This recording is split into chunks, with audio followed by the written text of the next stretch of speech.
John Manson from MySeaRide.com will join us for that around 5:25 today here in the Fast Lane. But honesty is also the best policy when you're involved in an auto accident. Call the police. Give an honest account of what transpired. And then, if you need the services of our friends at Trost Law, they can serve you like they've been doing for not one, not two, not three, not four, but over 4 decades, since 1982, as LeBron James would like to remind us. They know how to help you navigate the complexities of a case, dealing with personal injuries, insurance companies, and everything else that could possibly transpire. And it's easy. 777-HURT, HURT, and TrostLaw.com. Now, other topics, including an RIP to start. It's time for Fast Five at 5-ish. 5-ish minutes on 5 relevant topics done around 5 p.m.-ish. Ish, because our counting skills are kinda ish. Let's start with number 5. Trey's guy passed away at 87 years old yesterday. John Sterling. New York Yankees, I would call him iconic broadcaster. Look, he can be both a caricature and somebody that achieved iconic status. To me, I put John Sterling on par with John Ward, legendary University of Tennessee Volunteers broadcaster, or Larry Munson, he of Hunker Down You Hairy Dogs fame as the Georgia Bulldogs broadcaster. These iconic broadcasters back in the day, and they are going to be more rare as the years go by. Because if you become iconic, it's hard to control the costs. And if you can find somebody to do the job cheaper, that's often what networks want, particularly in college. Good broadcasters, but it's hard to be iconic in different ways. It's what is impressive about a guy like Alan York of the Liberty Flames Sports Network, that he has achieved that status with Liberty Flames fans. Different style from the way I would do it, but doesn't make it right or wrong. Everybody has their own style, and he's obviously done one that's worked very well for the Flames. It's resonated with the fan base there and is connected. But that's the outlier in this day and age. And John Sterling fits that description. Look, if you're going to praise John Sterling for being iconic, then praise people like Larry Munson at Georgia, John Ward at Tennessee, and other broadcasters whose names I might be mentioning for equally being iconic. But they are in the same boat. Their fans love them, but they were also caricatures because they got to the point where their shtick was a little over the top. And that decreased from a guy who just likes neutral broadcasters or guys that get enthusiastic about their home team, but maybe not over the top. Professor Bill Roth, Virginia Tech broadcaster, among others, where Merrill Reese, for me as an Eagles fan, has grown up as the gold standard for radio broadcasters for a particular team. That's where I would appreciate it a lot more. But John Sterling at 87, I can appreciate him and think people should view him in so much as if you're going to criticize Larry Munson and John Ward for being homers at places like Georgia and Tennessee, then do the exact same thing with John Sterling. Don't give him a pass because he's in the North and they're in the South. Likewise, if you're going to be a guy who makes fun of John Sterling, then you can make fun of Larry Munson and John Ward as well. To me, kind of the home run calls of John Sterling were a little over the top, and in his latter years, he often had depth perception problems, if you will. But that being said, he can still be remembered as one of the iconic broadcasters of all time. Meanwhile, number 4. Duke Harris transferring not from Wake Forest to Duke or to North Carolina, but from Wake Forest to the University of Tennessee. So this is noteworthy on a couple of levels. One, Wake Forest is going to be replacing a majority of their men's basketball roster. They are one of the programs that is really struggling when it comes to name, image, and likeness. I know they have a couple of wealthy benefactors, but they're not even ponying up for basketball, much less football. That's a really challenging job. Even for Jake Deckard in football, much less Steve Forbes in basketball. It's one of those where, on the one hand, you can sit there and go, how come every year Wake Forest seems to struggle to make it down the stretch into the NCAA tournament? On the other hand, if you ever get to the point where there's relegation, schools like Wake, Boston College, which has been near the bottom of funding in basketball and football for the Big East, they weren't even a full rev share participant, among others, it's easy to see how some of the boutique schools from the ACC are the type of schools that if you're a Tech, a Virginia, a Carolina, a Miami, Florida State, Clemson, even big spenders that are nouveau riche like Louisville and SMU, why do we need them in if they are not even keeping their weight? Meaning they're not fielding competitive rosters, meaning if we beat them, it doesn't do much for us. And there's really not an extra that we're able to gather from partnering with them. Meanwhile, speaking of not much extra, Number 3. Caden Salter tried out for the Tennessee Titans over the weekend after not being drafted. And now the former Liberty quarterback is headed to British Columbia. Does he know where that is? To play for the Lions, the BC Lions of the Canadian Football League. I will be very intrigued by this. That's a field that's wider, so it requires more power out of quarterback. Now, from an athleticism standpoint and a size standpoint, I don't think Salter was ever going to get to the NFL. Like, just seeing well-built quarterbacks, Carson Beck at Miami, Cam Ward, who was the number 1 pick in the draft a few years ago, among the many others that have come through the ACC football media days, and seeing them in person, they looked like they were more filled out. Look, I got a couple of years of seeing Caden Salter up close and in person at Liberty and at their press conferences.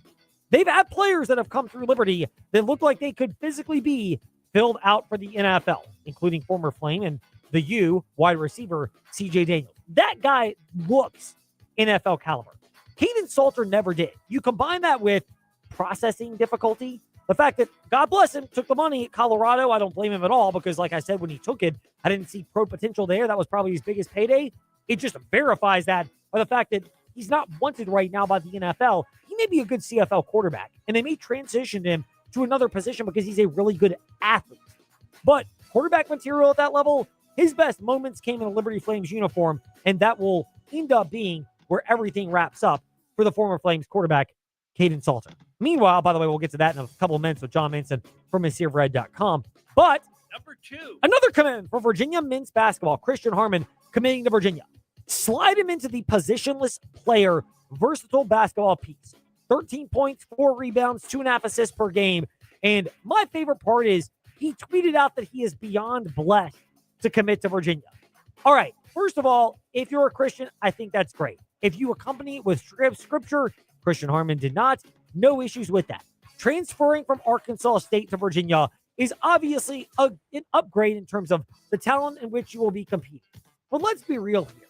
When you put beyond blessed, shouldn't it be hashtag beyond BLE $ED instead of blessed? Just put $2 for the S's because we know it's about dollar bills. And y'all. I am not saying that getting that money is not a blessing, but let's not kid ourselves.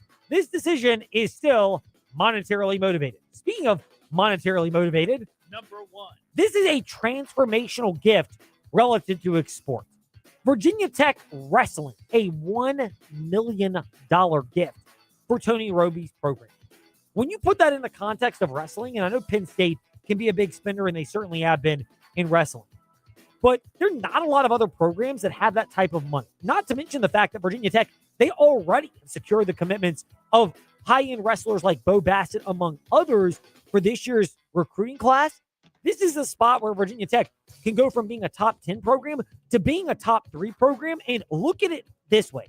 For wrestling, from top 10 to top 4 is kind of like women's basketball, where the top teams that were the 5th to 8th best got destroyed in the Elite 8 by the teams that all made the Final Four. The gulfs are that wide. And in wrestling, this can help bridge that. Yeah, and Ed is underselling Bo Bassett. Bo Bassett is essentially the Arch Manning of college wrestling, but like he's already proven it at a national scale where he's basically one win away from representing Team USA at the World Trials. He will represent him at least at the under 20 World Championships.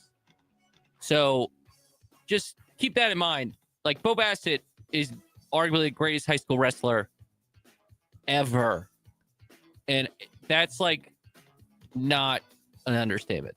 No, he is a high-end wrestler, and you have provided much more context and are more well-versed in that sport. And, of course, I'm sure you'll have more on this news Thursday in the morning warm-up with whoever you're going to get from TechSideline.com, Andy Bitter, Chris Coleman, or David Cunningham. And we look forward to that chat from 7 to 8 a.m. But for Virginia Tech, I mean, I put it on par with Alexis Ohanian and the gift that he infused for Virginia women's basketball and continues to supply as a commitment. It's a base, it can be a launch pad, and it shows that Virginia Tech is stepping up. And the biggest picture part for Virginia Tech is you have this type of gift. You know what's being invested in football and other sports. They're trying to assert themselves that whenever a Super League comes in the next 5 years, which it will come at some point, that they're not in the Wake Forest camp where you're going, how can you fund these programs? They're in the camp of, hey, we're pumping resources in, pay attention to us, give us a home. Meanwhile, when we return here in the Fast Lane, speaking of a home, John Manson always has a home at the Fast Lane. And you always have a home at ACFRed.com for the great insight that he will share with us next in the Fast Lane on the VTRN Sports app. And ask that smart speaker, open VTRN Sports.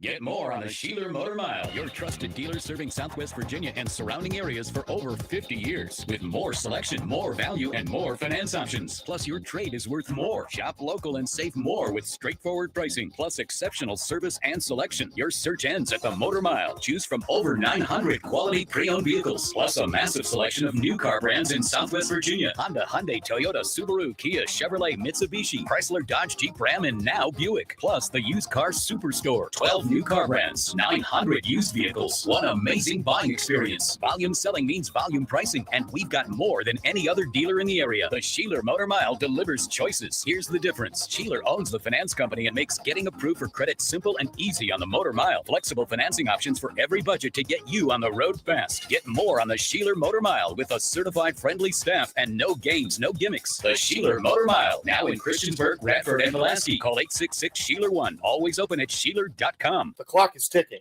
Time is running out for Virginia citizens to purchase modern sporting rifles and magazines from Big Boys Guns. Beat the July 1st deadline.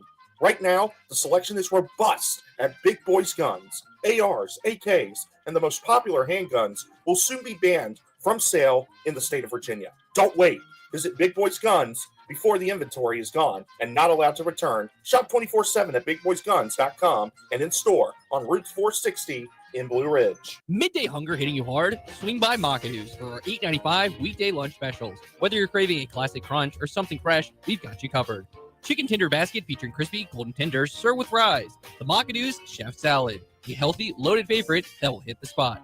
Hit back against your lunchtime hunger at Makadoos with eats that won't break the bank. It's time to share breaking that fun. Just to be there, the only one. Just to be there at Market Dues. We'll see you at the dues. Starting a landscaping business, growing your fleet, Miller Built Outdoor Equipment is focused on commercial turf professionals across Central Virginia.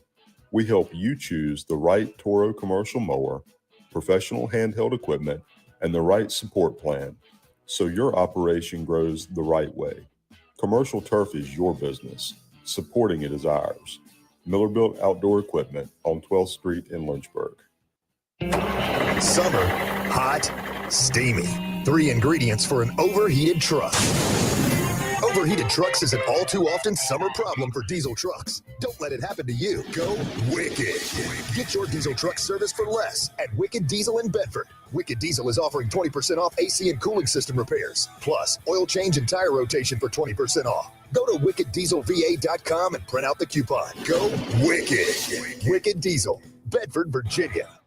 Don't bring the outside heat and humidity inside your house. Now's the time to upgrade your home's comfort with the Mitsubishi Hyperheat HVAC system from the Concord Mechanical. Experience whisper quiet efficiency and total climate control. And for the month of May, every installation includes an industry-leading 10-year parts, 10-year labor, and 10-year maintenance plan at no additional cost. That's over a decade of guaranteed peace of mind. Call the Concord Mechanical today for your free estimate.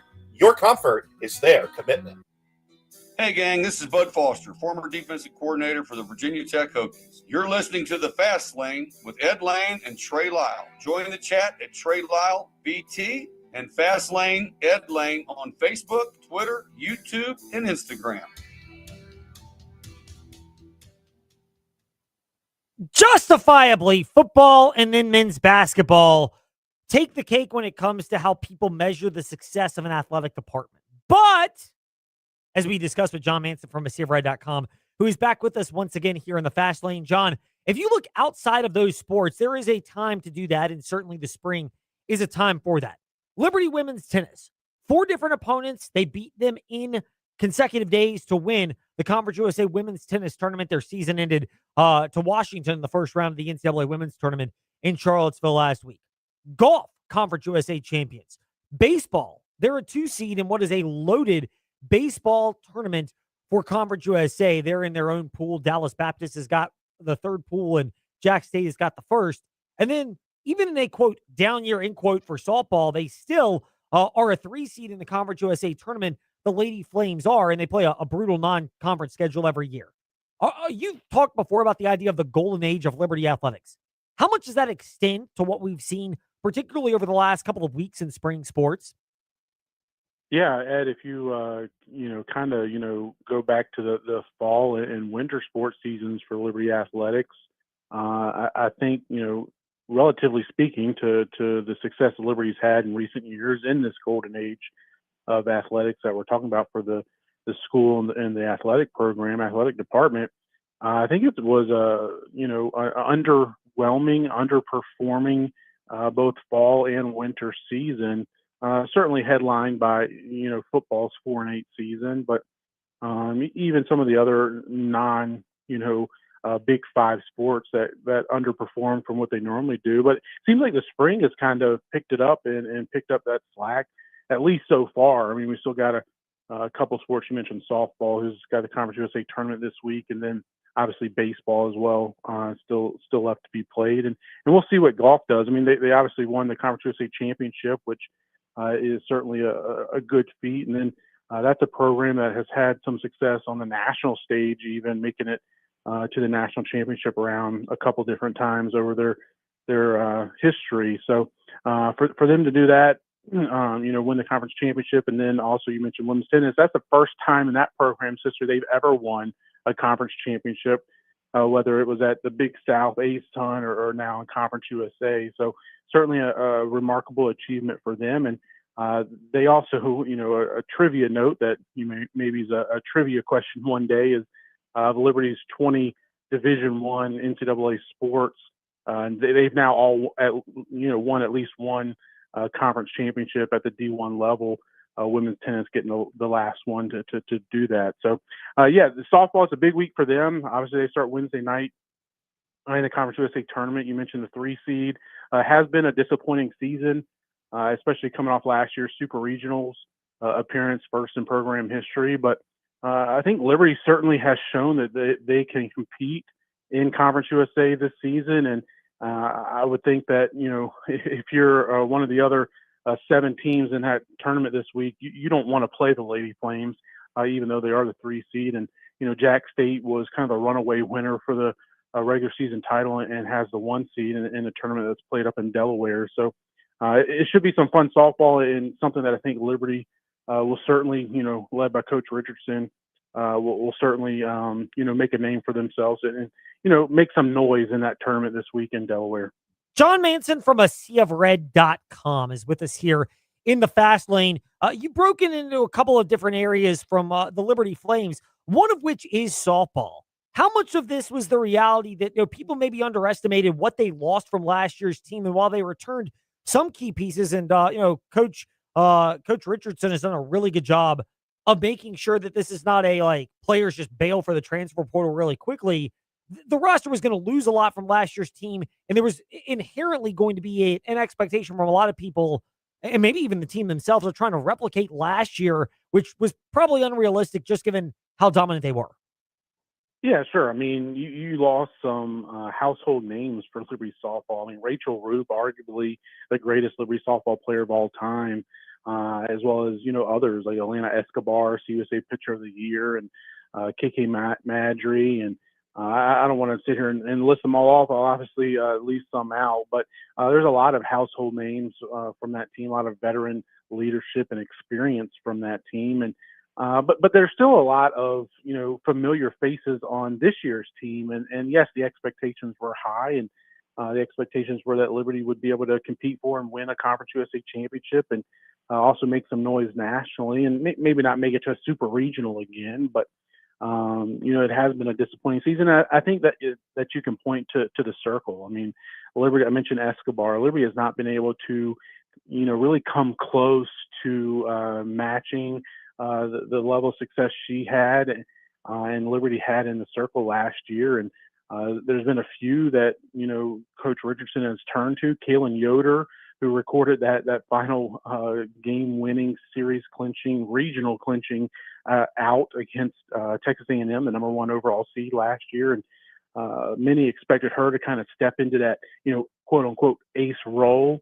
And she struggled a lot early in the season and has kind of been phased out of the pitching rotation altogether. And you've seen a couple of names, Abigail Finlay and Camden Anders, transfer from Georgia Tech, that have kind of come on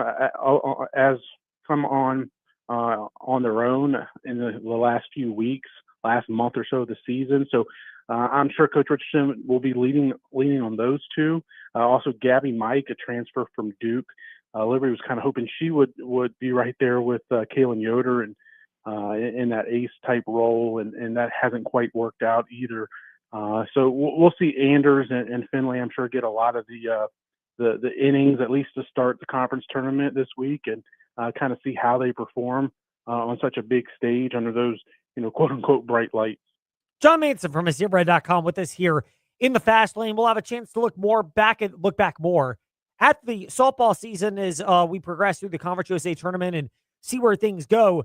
Is it safe to say that in prior years, they have performed well enough out of conference and very well in conference to have the luxury of, not having to win and in? This is a different year. I mean, they enter the Conference USA softball tournament with a 26-27 overall record, and they're the 3 seed because they've really gotten better as the season's gone along. But this is a winning year in the NCAA tournament path, being the only one for softball, right?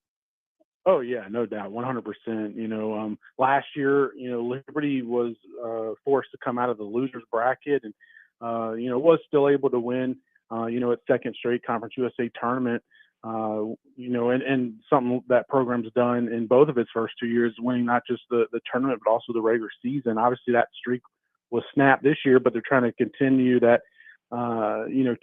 2-year conference tournament championship streak and take it to a third year with a three-peat. But yeah, I mean, even if Liberty lost last year, they would have been safely in the NCAA tournament into regional play. But this year, it's win or go home. If you're not getting those rings for your performance this week and hoisting the trophy this weekend, like I mentioned up in Delaware, then your season comes to an end. And it's really a week that, as disappointing as the season has been, as up and down as the season has been, obviously the overall record entering the tournament this week with a losing record, it's one of those things that certainly is disappointing and wasn't expected. But if you're able to win the tournament this week, I think you can put a lot of that stuff in your rear view and look back on this season as a successful one. And it's one, Conference USA came out with their all-conference awards. Liberty had 2 players on the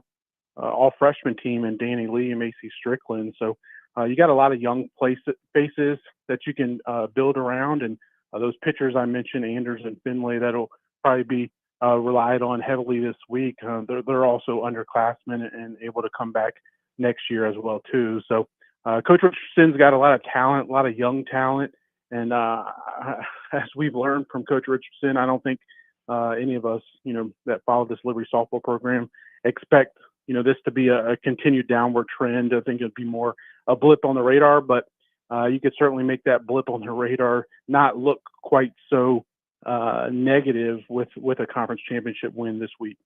You look at what the Liberty baseball team has done on the other side. How pleasant of a surprise has this been in the second year for Bradley LaCroix, and the fact that they swept New Mexico State? They are in that top 3 mix firmly with Jack State and Dallas Baptist. This is as strong of a Conference USA baseball slate, and the Liberty Flames are more than holding their own. Yeah, I mean, hats off to Coach LaCroix and what he has done in just his second year at Liberty. Coming over from VCU, where he had some success in just 2 years there with the Rams. But this is a Liberty baseball program that had a ton of success under previous head coach Scott Jackson, and making it to regional play multiple times, winning the A-Sun, also getting in as an at-large a couple of years as well too.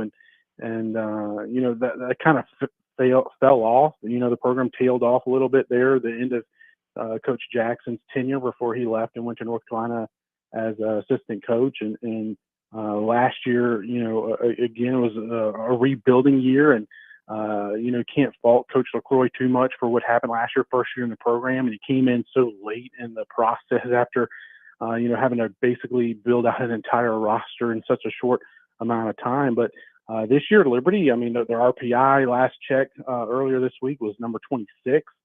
You would certainly think they're in really good shape to get into the like regional play, whether that's as an at-large or, I wouldn't sleep on this team making a run here the last couple of weeks, potentially even winning the regular season. They're currently in second place, 2 games behind Jacksonville State. But, if Liberty can stay hot, stay in the flames as they have been here the last month or 6 weeks or so of the season, then, they could push Jack State for that regular season title. But more important than that is the Conference USA tournament, and, being able to win a championship there and securing your spot in the NCAA tournament field. So, but sitting here today, May 5th, Liberty certainly feels good about their at-large possibilities if it came to that.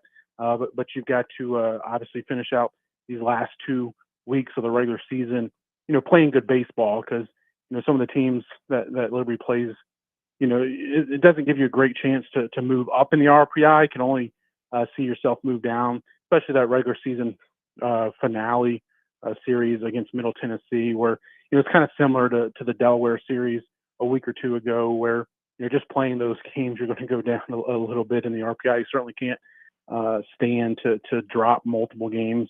You can maybe overcome one loss and still be in an at-large race. But it's been a great season for Coach LaCroix and the baseball team, and hopefully they can finish out on a high note as well. We look forward to following more of that. John Manson has great work, as does his colleague Zach McLaren at aseaofred.com. John, a pleasure to speak with you. When we chat next, we'll ask about your chat with the Campbell twins, who have committed to men's basketball. You've done that and have got great highlights from that at aseaofred.com as well. In the meantime, thank you for making some time for us today in the Fast Lane. We greatly appreciate it and look forward to chatting again in another week. Sounds good. Thanks for having me on, Ed. John Manson with us here in the Fast Lane. When we return, sticking with spring sports, lacrosse, there is a very viable chance that, not guaranteed, but there's a path where we might have a team from Virginia in the Final Four of men's lacrosse, and it could either be in the backyard of UVA or an hour away from Richmond. We'll discuss that and more with Anish Shroff, ESPN and ACC Network lacrosse broadcaster, next in the Fast Lane. Get more on the Sheeler Motor Mile, your trusted dealer serving Southwest Virginia and surrounding areas for over 50 years. With more selection, more value, and more finance options. Plus, your trade is worth more. Shop local and save more with straightforward pricing, plus exceptional service and selection. Your search ends at the Motor Mile. Choose from over 900 quality pre-owned vehicles, plus a massive selection of new car brands in Southwest Virginia. Honda, Hyundai, Toyota, Subaru, Kia, Chevrolet, Mitsubishi, Chrysler, Dodge, Jeep, Ram, and now Buick. Plus, the used car superstore. 12 new car brands, 900 used vehicles, one amazing buying experience. Volume selling means volume pricing, and we've got more than any other dealer in the area. The Sheeler Motor Mile delivers choices. Here's the difference. Sheeler owns the finance company and makes getting approved for credit simple and easy on the Motor Mile. Flexible financing options for every budget to get you on the road fast. Get more on the Sheeler Motor Mile with a certified friendly staff and no games, no gimmicks. The Sheeler Motor Mile, now in Christiansburg, Radford, and Pulaski. Call 866-SHEELER1. Always open at Sheeler.com. Hi, Gary the Third here, and I'm excited to say spring has arrived at Gary's Garden Center with great plants and a great selection. Gary's has seasonal color flowers along with vegetables, 60-plus varieties of herbs, perennial flowers, and much more. With friendly service and great advice, we are always happy to answer your questions. Visit Gary's Garden Center at 794 Leesville Road for all your lawn and garden needs. Stop by, say hi, and take a look around. The clock is ticking. Time is running out for Virginia citizens to purchase modern sporting rifles and magazines from Big Boys Guns. Beat the July 1st deadline. Right now, the selection is robust at Big Boys Guns. ARs, AKs, and the most popular handguns will soon be banned from sale in the state of Virginia. Don't wait. Visit Big Boys Guns before the inventory is gone and not allowed to return. Shop 24/7 at BigBoysGuns.com and in store on Route 460 in Blue Ridge. What if counseling services were just a click away? With secure, confidential telehealth sessions through Central Virginia Counseling, you can connect from wherever you feel most comfortable, anywhere in Virginia. No commute, No waiting rooms, just personalized care designed to meet you where you are. Support is closer than you think. Start your journey today on your terms. Visit centralvirginiacounseling.com to get started. Your insurance company tells you to go to a certain shop. Once they give you the inflated estimate, you think, uh-oh, better get Mako. For over 50 years, Mako has been repairing and painting cars. Mako is not in contract with insurance companies. They work for you. They don't give insurance companies discounts and rebates you'd never get. At Mako, you'll get an honest assessment of your repair work by trained, certified professionals. You'll get the choice to pay with insurance or out of pocket, whichever makes sense for you. So if you have an insurance claim, get a second opinion at Mako on Kemper Street in Lynchburg.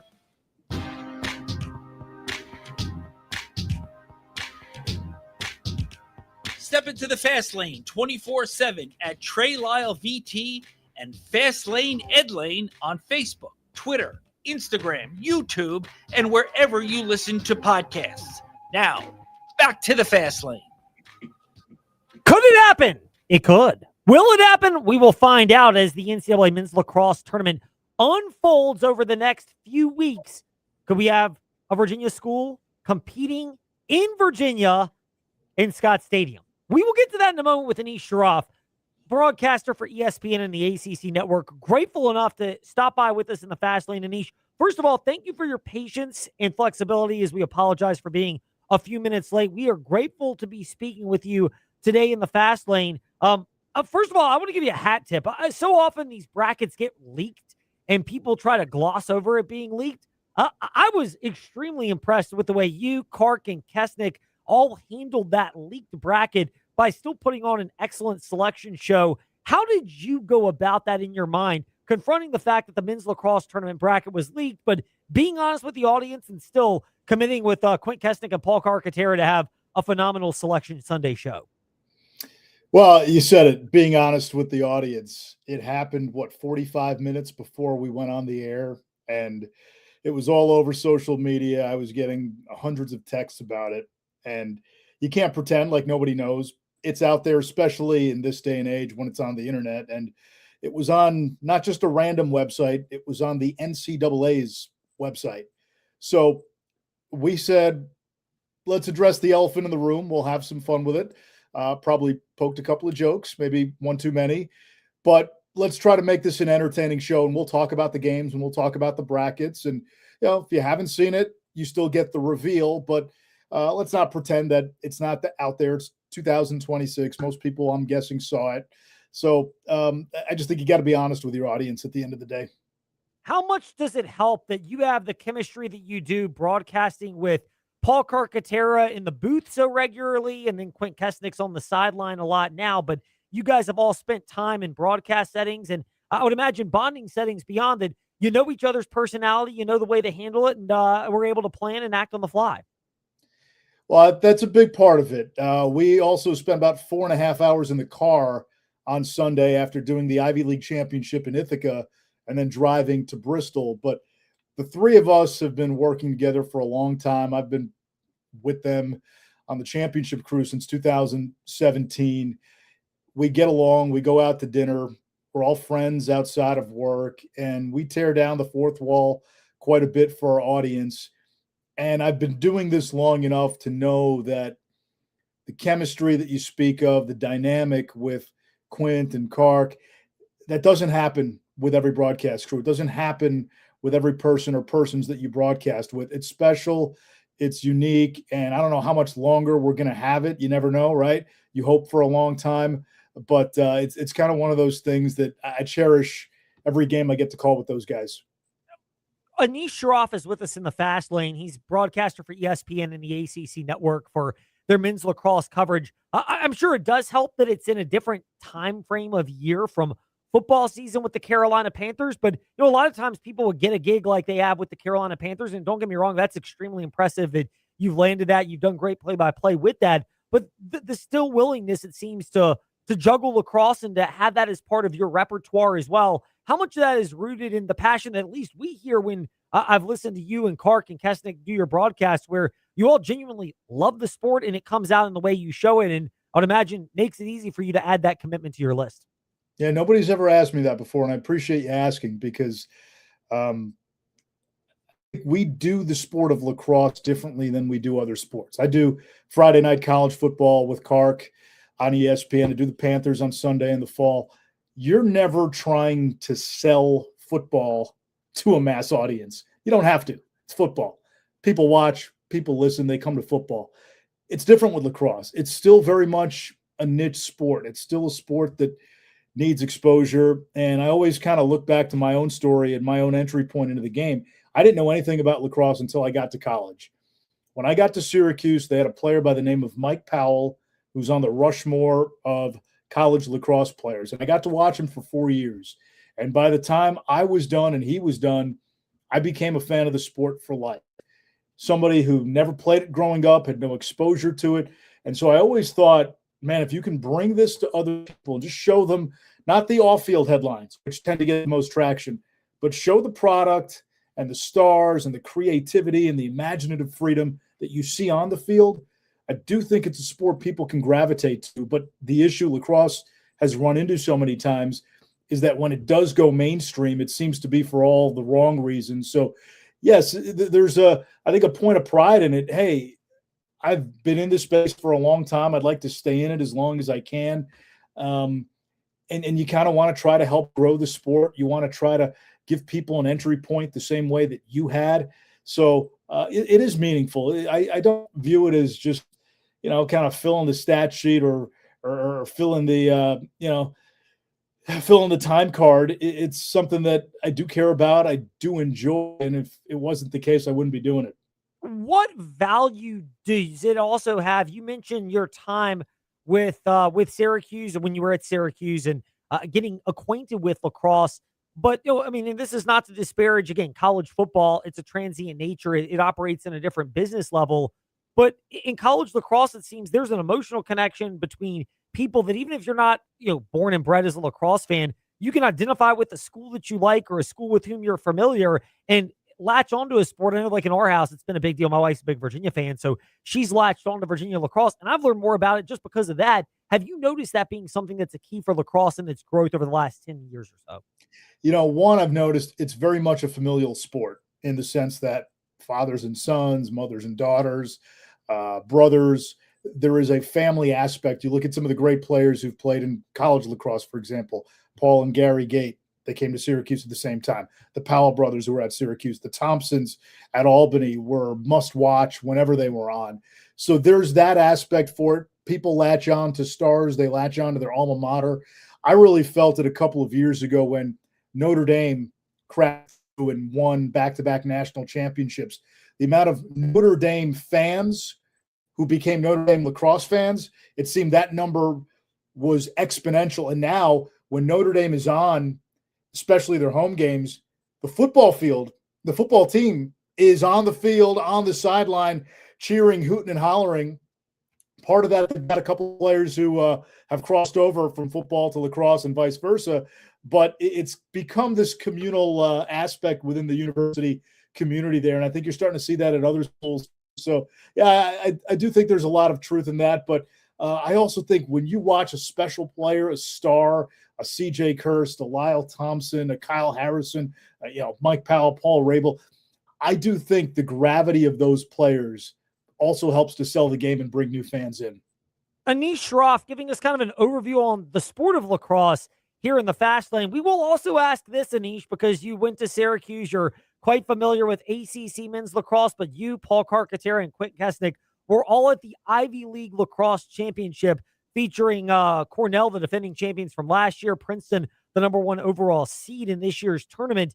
Is the Ivy League better than the ACC in lacrosse now, or is it just more top-heavy, kind of use a football analogy? The SEC may be deeper in college football, but the Big Ten has got the top-heavy teams. Is lacrosse the same way when you compare the Ivy and the ACC?